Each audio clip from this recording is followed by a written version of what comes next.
Hello friends, Mandar here. I'm back with another video.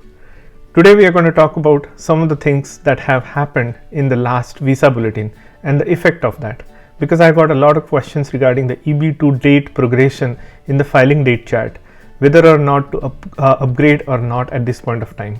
We are also going to talk about whether to interfile or whether to file a fresh petition, the 180 days rule, whether it gets reset or not, and some of the most important questions that you will face right after knowing that your date has now become current. In addition to that, I'm also going to announce the winner of my giveaway of my Google Pixel 6 Pro phone, which I had launched a couple of weeks back. I have a winner to announce. So stick around until the end and let's get started. If you are here for the first time, welcome. My name is Mandar and I make immigration related videos for US and Canada. I'm not an immigration lawyer, so anything that I say on this video or on my channel is for information purpose only. And for your specific immigration needs, before you take any action, you should hire a competent immigration lawyer. Now, before we get started, I wanted to run this sponsor video. Now, have you ever wondered that you might be able to mask your IP address? You might be able to show as if you are in a different country and watch Netflix, Amazon from a different country. Especially for people in India, you know Amazon India and Netflix India, lot many other shows that you might not be able to see here in the US. So what do you do in that case? And that brings me to the sponsor of this video, which is Surfshark. Surfshark is a VPN provider and that gives you a lot of benefits that you are looking for. Now here is what all Surfshark has to offer. It gives you the power to protect your online privacy, control your personal data, access content safely, and unlock the exclusive benefits of this. What else can it do? You can browse privately, encrypt your internet activity so that no one can steal or track your data, hide your location. This is the key when I was talking about being able to watch the Netflix and Amazon from different countries, block ads and malware, stay safe on public Wi-Fi, keep searches private, and get real search results. And if you are in the tech or IT industry, you know what VPN can provide. Now, if you click the link in the description with my code Mandar, you will get a discount, almost 83% discount on VPN deal, and plus 3 months of absolutely free VPN. So check out the link in the description, and if you do get the Surfshark through my discount code, it will also benefit the channel. Now don't forget to like and subscribe my channel, because I will be continuing to give some giveaways every month. So if you don't win on this one, don't worry, there will be more to come. So let me first cover a few topics, then we'll do the announcement, and then we'll cover the rest of the topics. So let's start with what happened in visa bulletin in April 2022. All of a sudden we saw that the EB2 date for India progressed by 1 full year in the filing date chart. Now we know that USCIS has been doing a lot of other tricks to entice all the applicants to upgrade to EB2 category. Now, as we know that they have a lot of EB2 visas available for this fiscal year. There were 290,000 or 280,000 visas available, and they had said earlier in the year that they were all used up, but now apparently they are not used up. And they have been putting alerts after alerts on the Twitter and everything else to ask many applicants who have downgraded in EB3 in the last 2 years to upgrade back to EB2. They also put in a special address where you can send your interfile from EB3 to EB2. Now it seems like they still haven't got enough applicants to fill that EB2 visa quota. So now they have progressed the date by 1 full year. They could have done that a couple of months back. They could have got enough applicants through that, but at least they are doing it now. So let's hope that that date that they have progressed by 1 full year remains and does not retrogress in the near future. My speculation is this rush that USCIS is doing to use up all the EB2 visa numbers will actually be a good thing, because now that the date progression that has happened for 1 full year, that date in filing date chart will be met by final action date chart by the end of this fiscal year, and that is my guess. So instead of having to wait for 8 to 12 months for the final action date to meet the filing date, in this case I am thinking that it will meet within the next 6 months by end of September. So it is going to be a very ambitious project for USCIS, and we'll see what they can do in the near future. Now let's discuss about EB3 to EB2 upgrade, because I have been getting a lot of questions on the Patreon and also on the email that whether I should upgrade from EB3 to EB2 or not. Now there are two simple black and white things that I will tell you, and then there is a gray area. The black and white things are here. If you are current in EB3, if your final action date is current in EB3 and you have waited long enough, take for example, if you have applied for your downgrade petition in 2020, like October, November, or even sometime earlier last year, you have waited more than a year on EB3 petition, and now your date is also current in the final action date chart. So if that is the case, there is no reason for you to upgrade to EB2. The reason is there is a visa number available for you right away. So why go through the pain of applying for EB2 and then getting to the back of the line in EB2 queue? So that is one. So if your date is for EB3 is current in final action date chart, and if you have waited long enough, there is no reason for you to upgrade to EB2. Now let's take the second black and white scenario, which is if your date is current in EB2 and in final action date chart but not in EB3. Say for instance you had it current a while back when you applied, but it's no longer current, but now it's current in EB2. It is a slam dunk decision to go ahead and apply. We'll talk about what method to use, but bottom line is there is no reason for you to not upgrade to EB2. So that is second. The third is a little bit ambiguous. So if you have applied for EB3 and your date is not current, which has as a result of retrogression, and if your date is also not current in EB2, hold on to your upgrade petition. I would say let your date become current and then upgrade.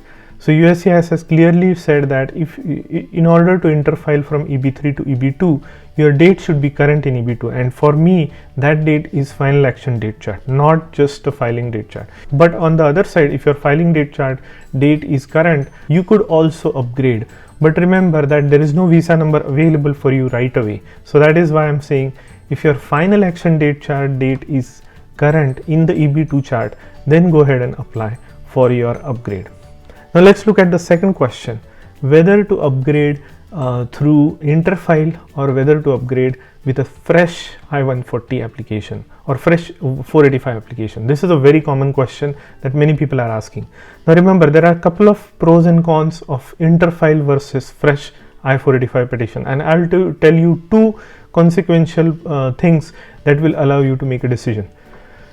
When you interfile, it is not a straightforward process. It is just, there are two ways you can interfile. You can interfile to the same location where you had applied for your I-485 in the first place through EB3. That way your application gets sent to the same office. They can locate your perm and also they can locate your current application, and they can do the interfiling from EB3 to EB2. That is one way. The second way is the new process that USCIS has put in place with a California location address where you can send your upgrade petition, interfile petition to. I would suggest that go with the regular method. Remember where your first initial petition was filed and send it to that address for interfile. And I would avoid going to the California location just purely because we haven't seen any results out of it yet. So that would be my preference. Now, what is another con of interfile is that you do not get any receipt notice for the actual interfile.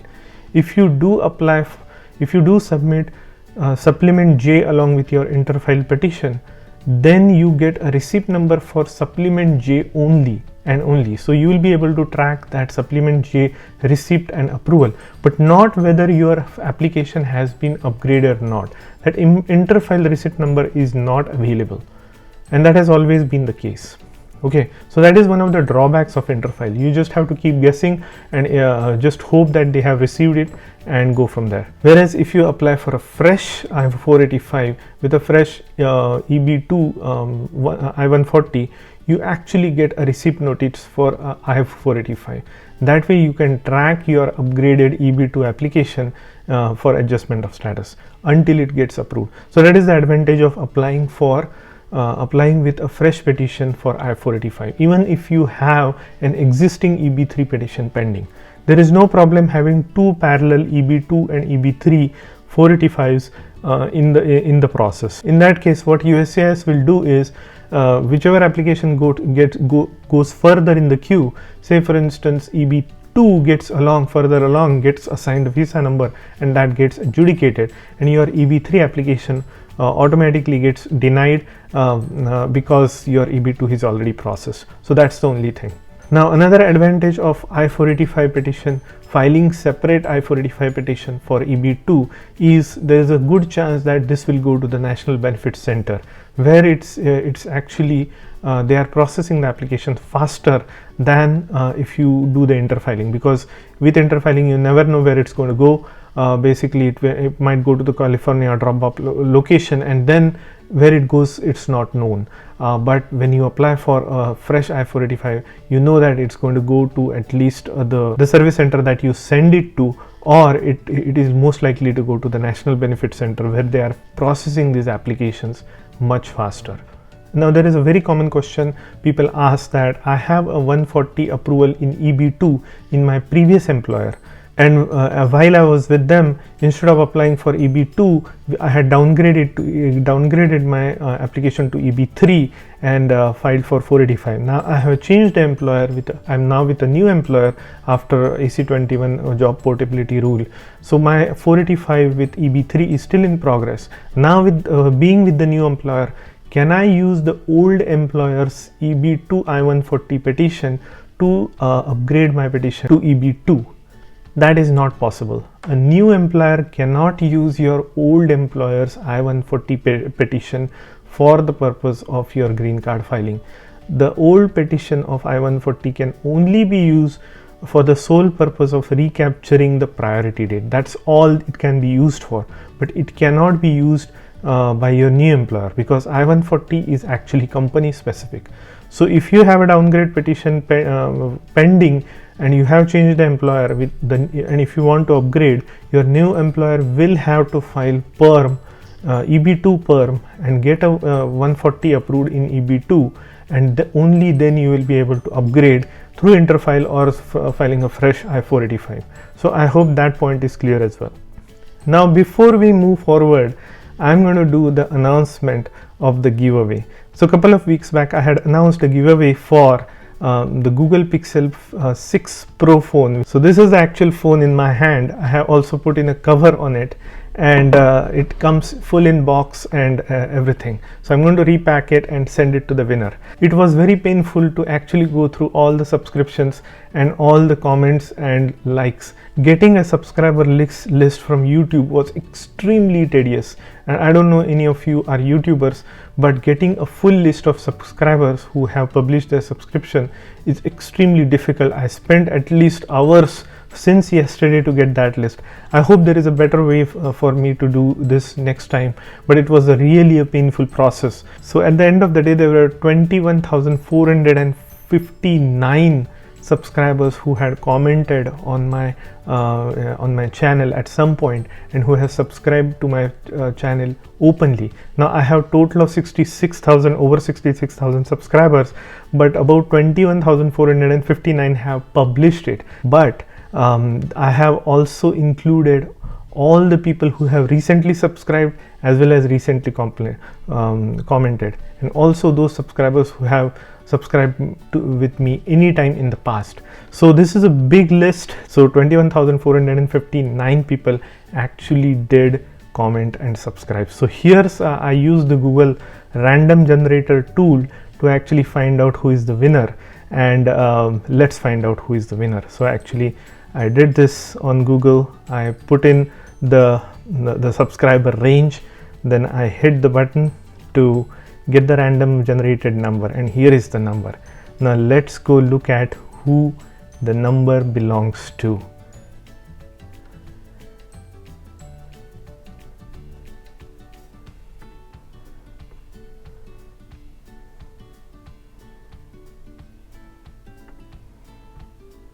And the winner is Sukhada Kekatpure. I hope I pronounced the name correctly. Sukhada, if you are watching this video, you are the winner of the giveaway for Google Pixel 6 Pro phone in white. So congratulations. If you are seeing this video, you can comment on my video to let everybody know that you are the winner. Also connect me on Instagram and on Twitter, because I'm going to announce your name over there as well. If you do contact me within the next 2 days, I have this Google Pixel 6 Pro packed for you and ready to go. Do comment on this video and do reach out to me on my email. And for the rest of you, don't worry, I will have more giveaways every month. So stay tuned to my channel and do hit like and subscribe, because for all the future giveaways as well, I go back to all of my videos and gather all the comments and subscribers, so you are entered into every giveaway that I have in future. Now let's go on to our next topic. Now there is another common question saying, after I interfile from EB3 to EB2, and if I am using my EB3 based EAD that was given to me through the application, can I continue to use my EAD that I obtained through my EB3 process after I interfile to EB2? I see no problem with that. As long as your EAD is valid, continue to use it. Once you interfile, and once your EAD is about to expire, do make sure that you apply for your extension of EAD or renewal of EAD, and once you get the renewal, you can use that one. So no problem. Now, will the 180 days reset if I do the interfiling or if I apply for the fresh I-485? So here's the trick. If you use an existing already approved I-140 for application to interfile, your 180 days clock does not reset.